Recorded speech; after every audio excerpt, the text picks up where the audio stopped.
Guys, I will be speaking about the anatomy of the adrenal glands, and I'll try to keep it as short and informative as possible whilst covering all the important aspects of the adrenal gland. So the adrenal glands are a very important part of our endocrine system, and it plays quite a vital role in the body's fight or flight response. They also produce a bunch of stress hormones to counteract the external stresses. They play a role in the body's immune system, the metabolism, and the salt and water balance.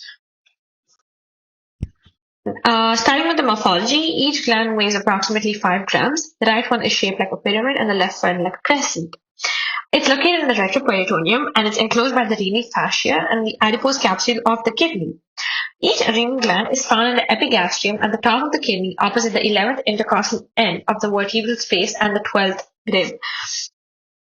Moving on to the anatomical relations of the adrenal gland, the right adrenal gland, it sits just below the liver, posterior to the inferior vena cava and anterior to the diaphragm. And you can see it on the cross section of this picture about how it lies anterior to the diaphragm. The left adrenal gland, it sits medially to the spleen, superior to the splenic artery and vein, laterally to the abdominal aorta, and anterior to the diaphragm. So, next we have the blood supply. Adrenal glands produce various systemically important hormones and they require significant blood supply and are extremely well vascularized. So, the three chief sources of blood supply to the adrenal glands kind of include your superior adrenal arteries, which are small branches coming off the inferior phrenic artery, as you can see in the picture, the middle adrenal artery, which comes directly off the abdominal aorta, and the inferior adrenal artery, which originates from the renal artery bilateral. Variations in the adrenal artery origin are very common. So we have the superior adrenal artery, which can come off the abdominal aorta, the celiac axis, or very rarely the intercostal artery. Now, the superior adrenal artery is also commonly found as multiple arteries. Your middle adrenal artery can come from the inferior phrenic artery, the renal artery, or the superior mesenteric artery, or the celiac axis. Now, the inferior adrenal artery can also originate from the abdominal aorta or the inferior phrenic artery. So, see, these are some of the adrenal artery variations.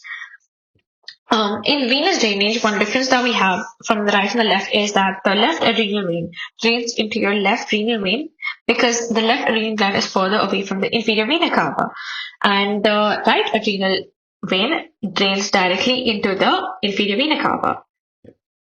Variations in the adrenal venous drainage are common, particularly on the left side. There are reports of venous connections between the left adrenal vein and the left genital vein and the inferior phrenic vein. Double left adrenal veins are also common. And the lymphatic drainage includes the left aortic lymph nodes and the right cable lymph nodes. Now, talking about the innervation of the adrenal gland, it has both neural as well as hormonal stimulation. First, I'd like to talk about the adrenal medulla. It is innervated by the preganglionic sympathetic fibers from the major and the minor splanchnic nerves. And the chromaffin cells in the medulla are considered your postganglionic cells. Now, epinephrine is a hormone and it's released during times of stress, like when you feel fear, etc. The hormones enter your blood and travel throughout the body to act on the target cells. Since epinephrine is a hormone, it can act on any receptors, innervated or not. For example, the beta-2 receptors are not innervated in our body. And norepinephrine, being a neurotransmitter, acts on only innervated receptors. So an interesting thing is that during your fight or flight response, epinephrine kind of opposes norepinephrine because it acts mainly on the beta-2 receptors, and the beta-2 receptor is responsible for like your vasodilation and bronchodilation, which you need during stress response. So in the adrenal cortex, what kind of happens is that either because of some stresses or just your regular circadian rhythm, the hypothalamus releases the corticotropin releasing hormone, which goes and acts on the anterior pituitary and causes the release of adrenocorticotropic hormone, which basically now goes and binds to receptors in the adrenal cortex and stimulates it to produce and release cortisol. And then via a negative feedback mechanism, it stops the production of these hormones. The function of the adrenal cortex in the medulla, you can go through the diagram, or I'm assuming someone will teach you in physiology, so you can just wait for that lecture. During the removal of a pheochromocytoma, you should keep into consideration the ligation of the adrenal vein, because otherwise there could be significant catecholamine release into the blood, which could cause the onset of a severe tachycardia or severe hypertension. When you resect an adrenal gland, assess any ectopic tissue surrounding it. In an adrenohepatic fusion,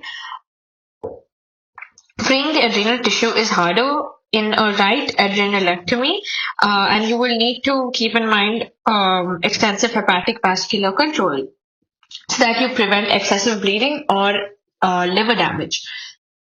Adrenal tumors are also manageable with arterial embolization when surgery is deemed unsafe. Indications also include your palliative pain relief, tumor debulking, adrenal hemorrhages, and hyperfunctioning adrenal masses in patients that wish to avoid surgery.